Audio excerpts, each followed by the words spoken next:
Fala pessoal, essa é uma mensagem de esclarecimento e também um sincero pedido de desculpas. Por isso, eu agradeço se você puder me ajudar compartilhando esse vídeo para que essa minha retratação alcance a maior quantidade possível de pessoas. De certa forma, esse vídeo também é uma resposta ao jornalista Glenn Greenwald e uma proposta ao influenciador digital Felipe Neto. Mas antes de qualquer coisa, como esse conteúdo é sobre a pandemia, fica registrada a nossa solidariedade às vítimas e aos seus familiares. Vamos começar mostrando o print de um comentário no meu último vídeo. Como você pode dar credibilidade para um cara que falou que engasgamento mata mais que Covid? Isso é burrice ou má fé? Bom, qualquer postagem que eu faça nas redes sociais tem muitos comentários desse tipo. São pessoas afirmando com convicção que eu disse que engasgo mata mais que Covid. Tudo isso começou há um ano, em 30 de março, quando eu publiquei no Boletim Coppola no Instagram um vídeo intitulado Pandemia e Prudência. Vou mostrar aqui o print do descritivo para vocês. Minha percepção é que uma política radical de quarentena é uma forma pouco inteligente de lidar com essa pandemia. A recessão econômica decorrente dessa radicalização pode trazer consequências graves para a saúde da população. Vocês acham que o caminho agora é o isolamento social geral ou a quarentena deveria ser focada nos grupos de risco? Esse já é meu primeiro ponto. Eu nunca fui contra medidas de isolamento social, mas eu sempre fui crítico a medidas radicais e genéricas que tratam de forma idêntica situações muito diferentes. Porque uma coisa é trancar os jovens em casa por meses a fio, outra coisa é proteger os idosos evitando contato social desnecessário. Uma coisa é diminuir a circulação de pessoas no centro urbano que está com o sistema de saúde colapsado. Outra é fechar as escolas e o pequeno comércio numa região sem casos da doença e com leitos hospitalares ociosos. E como eu trabalho na imprensa, considerada aí uma atividade essencial, eu sei que é perfeitamente possível trabalhar com uma segurança razoável, seguindo protocolos de higiene, de proteção individual e de distanciamento social. Tanto que o Estado brasileiro promoveu eleições em novembro de 2020, reunindo milhões de cidadãos. E atendendo a um convite do ministro Luiz Roberto Barroso, presidente do Tribunal Superior Eleitoral, eu fiz propaganda desse grande evento democrático, assim como a minha colega de CNN, a doutora Gabriela Prioli, e o biólogo Átila Yamarino, ele próprio um fervoroso defensor do lockdown. E aqui eu trago um primeiro dado estatístico para a nossa reflexão. A média móvel de mortes com Covid-19 no dia da eleição, 29 de novembro de 2020, era de 521 vidas perdidas por dia. Já o meu vídeo foi gravado bem antes, em 30 de março de 2020, quando o número de mortos era muito menor, 17 por dia. Ou seja, quem concordou com uma aglomeração de milhões e milhões de eleitores numa época em que morriam 520 pacientes diariamente, deveria, por uma questão de coerência, respeitar a legitimidade das críticas ao lockdown, especialmente quando o sistema de saúde não estava sobrecarregado. Mas vamos ao vídeo do engasgo, que gerou toda essa polêmica. A sabedoria popular, ela ensina que a diferença entre o remédio e o veneno é a dose. Isso também se aplica às virtudes. Em excesso, uma virtude ela pode sim se tornar um vício. Só que é perfeitamente possível pecar pelo excesso de prudência. Porque cautela demais paralisa, imobiliza, causa estagnação. Prudência em excesso, ela pode te impedir de viver. E viver é assumir riscos calculados, né? Quando você se levanta para ir trabalhar, você já corre aí uma série de riscos. Você pode engasgar com o seu café da manhã, você pode tomar um tombo no banheiro ou na escada de casa, você pode ser atropelado, bater o seu carro, enfim. Você pode, inclusive, contrair o novo coronavírus. A reflexão que eu queria propor é a seguinte: faz sentido mandar todas, ou quase todas as pessoas, pararem de viver por tanto tempo por causa de uma doença que tem baixa letalidade, grupo de risco definido e que a transmissão é virtualmente impossível, né, de impedir, no máximo você consegue frear e tal. Na última recessão econômica global, que foi aí entre 2008 e 2010, você teve um pico de mais de 250 mil óbitos só de câncer. E isso a gente está falando dos países da OCDE, então são menos de 40 países. Então, pessoal, imagine a quantidade de mortes que uma recessão econômica acarreta em decorrência do quê? Do aumento de estresse e da queda de renda, sem falar na queda de arrecadação de impostos, né? Porque isso impacta o alcance e também a qualidade dos serviços públicos de saúde. Vejam que ser prudente no combate à pandemia não é simplesmente tentar frear a transmissão do vírus, custe o que custar. Ser prudente envolve tomar decisões considerando também as implicações de longo prazo. Percebam que eu sintetizei um vídeo de 5 minutos em menos de 1 minuto, com tese, argumento e conclusão. Ou seja, é possível editar um vídeo ou mesmo uma fala sendo fiel à sua essência e mantendo o seu contexto. Mas vejam no que se transformou esse vídeo nas mãos do jornalista Glenn Greenwald, que ressuscitou esse assunto semana passada, dizendo: nunca se esqueça desse lixo. Faz sentido mandar todas ou quase todas as pessoas pararem de viver por tanto tempo por causa de uma doença que tem baixa letalidade, grupo de risco definido e que a transmissão é virtualmente impossível? Vocês repararam como o vídeo foi cortado bruscamente no final? Isso dá a impressão de que eu afirmei um absurdo, que a transmissão da Covid-19 é praticamente impossível. Mas todo mundo sabe que o novo coronavírus é altamente infectante. Então você vai me desculpar, Glenn, mas lixo é a sua edição. Vejam o que eu falei de verdade. De uma doença que tem baixa letalidade, grupo de risco definido e que a transmissão é virtualmente impossível, né, de impedir, no máximo você consegue frear e tal. Perceberam a desinformação? Eu disse o exato oposto do que foi veiculado pelo Glenn Greenwald. Na edição dele eu afirmo que o coronavírus praticamente não se transmite, mas na realidade eu disse o contrário, que o vírus é tão contagioso que é praticamente impossível impedir sua transmissão. O problema é que esse vídeo manipulado, que veicula uma mentira, ultrapassou 1 milhão de visualizações. Por isso, eu faço um apelo ao Glenn Greenwald em nome da ética no jornalismo. Glenn, retire o vídeo do ar. Ou substitua esse vídeo adulterado por uma edição com a frase completa. O vídeo que você publicou não condiz com o que eu disse e não é digno de um jornalista. Mas tem uma última coisa que eu gostaria de abordar antes dos engasgos. Eu queria chamar a atenção de vocês para as 3 características da Covid-19 que eu falei lá em 30 de março de 2020 e que vem se confirmando ao longo da pandemia. A primeira é a alta transmissibilidade, e a gente acabou de falar disso. A segunda é a baixa letalidade por infecção. E a terceira característica da Covid-19 é a diferença de vulnerabilidade entre os grupos de risco e a população geral. O estudo mais completo e mais abrangente sobre a Covid-19 foi publicado em outubro de 2020 em um boletim da própria Organização Mundial da Saúde pelo Dr. John Ioannidis, da Universidade de Stanford, um dos 10 cientistas mais citados no mundo. Aliás, a Folha de São Paulo publicou uma matéria e até uma entrevista com esse renomado cientista e eu recomendo a leitura desse conteúdo. Esse estudo, divulgado pela OMS, conclui que na média global a mortalidade por infecção do novo coronavírus é de 0,23%. Isso significa que de cada 10 mil pessoas que contraem Covid, 23 morrem. Contudo, no caso dos pacientes abaixo de 70 anos, a mortalidade despenca para 0,05%. Ou seja, de cada 10 mil pessoas menores de 70 anos que são infectadas pelo novo coronavírus, 5 morrem. Para efeito de comparação, nos países desenvolvidos, a letalidade da pneumonia é de 0,20% e a da gripe sazonal 0,13%, ou seja, 20 mortes e 13 mortes a cada 10 mil infectados, respectivamente. Ou seja, os dados científicos atualmente disponíveis confirmam o que eu disse no começo da pandemia. A Covid é uma doença com baixa letalidade por infecção e grupo de risco bem definido. O problema é que ela é altamente contagiosa, o que também foi dito.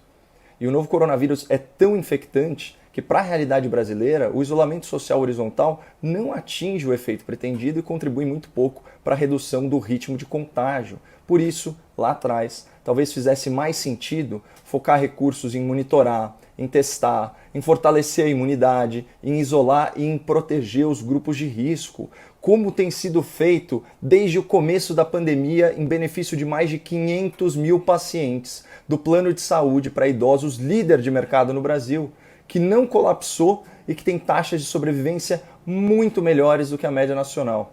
E um dia eu ainda vou falar sobre isso em detalhes, mas enfim, chegamos finalmente na parte do vídeo que a coisa deu uma engasgada.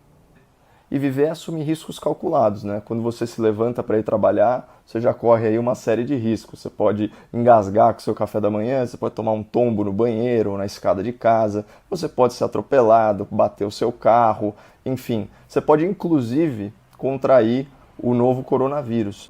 Só para ficar em um exemplo caricato, né? Nos Estados Unidos, o novo coronavírus matou aproximadamente 2.500 pessoas até esse momento. Só que em comparação, né, cerca de 5 mil americanos morrem engasgados por ano, né, um dobro do número de vítimas da Covid. E ninguém vai mandar as pessoas pararem de comer por causa do risco de morrer engasgado, né? Isso seria a mesma coisa que sacrificar o boi para matar o carrapato.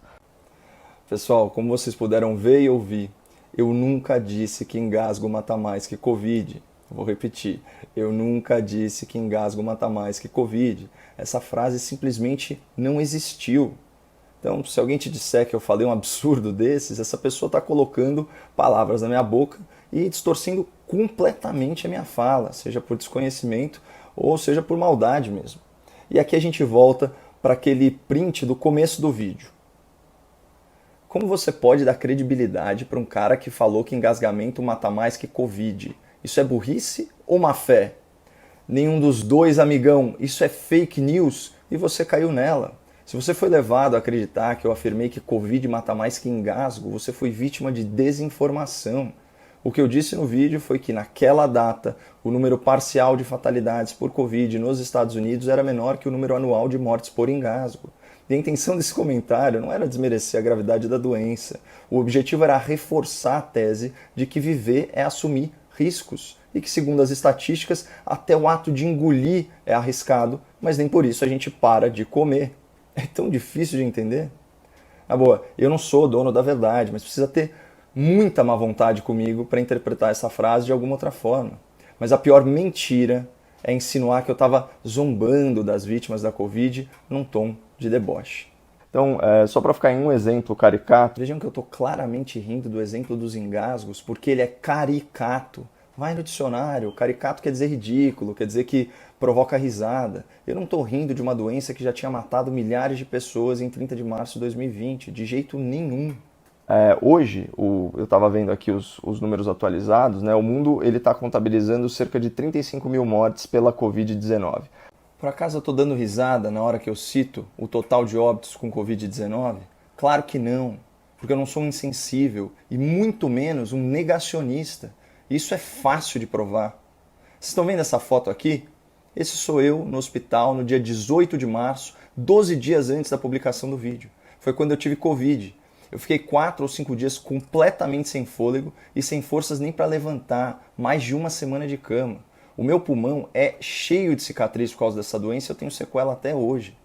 E além do sofrimento pessoal, tem uma questão familiar aqui para mim. O meu irmão é um desses heróis anônimos da pandemia. Ele é médico residente de geriatria, trabalha em hospital público, na linha de frente do combate à doença, atendendo idosos vulneráveis. Vocês acham mesmo que eu ia debochar de uma doença que me incapacitou? Com um irmão médico que se arrisca dia e noite para salvar pacientes graves? Com pais idosos em casa correndo perigo de vida? Pelo amor de Deus, é muita covardia. A minha crítica sempre foi a decisões radicais e sem critério de trancar as pessoas em casa indiscriminadamente e paralisar a economia. Eu nunca neguei a gravidade real da Covid, nunca me opus à vacinação e nunca desencorajei distanciamento social, uso de máscaras ou protocolos de higiene. Aliás, olha como eu termino o vídeo de 30 de março de 2020. Bom, para fechar, que eu já me alonguei um pouco, eu preciso dizer o óbvio aqui, né? Independentemente de opinião, o ideal sempre é seguir à risca os protocolos estabelecidos pelas autoridades. Isso lá é discurso de um negacionista da pandemia? É muita má fé e é muita desonestidade intelectual me colocar na mesma laia de quem nega a ciência. Até porque todos os meus comentários sobre a Covid-19 sempre foram fundamentados em estatísticas, em dados oficiais e em estudos científicos, aliás, exatamente como eu fiz nesse vídeo.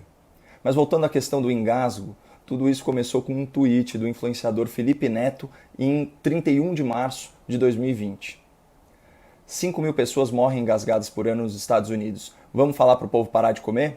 Esse foi o argumento de Caio Coppola para defender o fim do isolamento e ficar alinhado com o Bolsonaro. Bom, como a gente já viu, eu não defendi o fim das medidas de isolamento em 2020, só a sua aplicação mais inteligente, mais focalizada. E sobre o presidente da República, ele nem é mencionado no vídeo, então cada um com a sua obsessão. Mas falando em mencionar, fazendo aqui uma pesquisa rápida no Google, eu encontrei uns 5 tweets do Felipe Neto me criticando, me ofendendo de alguma forma ao longo dos últimos meses. Só que, diferentemente dele, até hoje eu nunca tinha feito qualquer citação a ele nas minhas redes sociais, muito menos de natureza injuriosa ou difamatória, até porque essa agressividade gratuita não combina com o meu jeito de ser. Mas, tirando as diferenças de lado, vocês sabem o que eu tenho em comum com o Felipe Neto? Então, assim, votar no Lula sob qualquer hipótese, contra qualquer candidato, eu não voto. Você fala, o Lula contra o gorila Malaquias. Eu vou votar no gorila. Não é isso. Além de nós não sermos eleitores do Lula, eu tenho outra coisa em comum com o Felipe Neto. Segundo o levantamento da Sonar, publicado no jornal O Globo, eu e ele estamos entre os 10 principais influenciadores da política na internet. Ele é o segundo mais popular e eu sou o sexto. É óbvio que a gente pensa diferente sobre muita coisa, mas eu tenho certeza que, assim como eu, ele também se entristece em ver tanta gente desempregada, tantos vulneráveis desamparados, tanta corrupção e, acima de tudo, tantas vidas perdidas, especialmente por falta de atendimento médico adequado. E uma coisa que me preocupa, como brasileiro, é que a gente está perdendo nosso sentimento de fraternidade. Se eu te enxergar como um negacionista, responsável pela morte de um parente meu, e se você me enxergar como um isolacionista, responsável pela perda do seu emprego, esse país vai implodir no seu próprio rancor. Por isso eu queria me dirigir diretamente ao Felipe Neto e, de peito aberto, fazer um convite. Felipe, o que você acha da gente dar o exemplo e sentar para conversar sobre a pandemia? Falar sobre todas as pautas, vacina, auxílio emergencial, socorro fiscal, corrupção, negligências do poder público. Eu acho que seria muito interessante a gente mostrar para as pessoas que quem pensa diferente de mim não é meu inimigo. Podemos discordar em muitos assuntos, mas conhecemos a importância da democracia. Brincadeiras à parte, o convite é real e de coração, Felipe. Se você topar, é só responder pelo Twitter que eu dou um jeito de entrar em contato. E quem quiser ver esse encontro de ideias acontecer, é só subir a hashtag Felipe Neto e Caio Coppola, Coppola com 2 P's e 2 L's. E sobre o tal do engasgo, como vocês viram, como vocês ouviram, eu nunca disse que engasgamento mata mais que Covid, muito menos minimizei a gravidade dessa doença. Por outro lado, se essa fake news ganhou tanta força, é porque de alguma forma eu falhei como comunicador. Então, esse é um daqueles casos em que a gente tem que assumir responsabilidade mesmo pelo que não disse. Por favor, me desculpem. E obrigado pela compreensão. Toda a nossa solidariedade às centenas de milhares de vítimas da Covid-19 e os meus sentimentos aos familiares. Fiquem com Deus.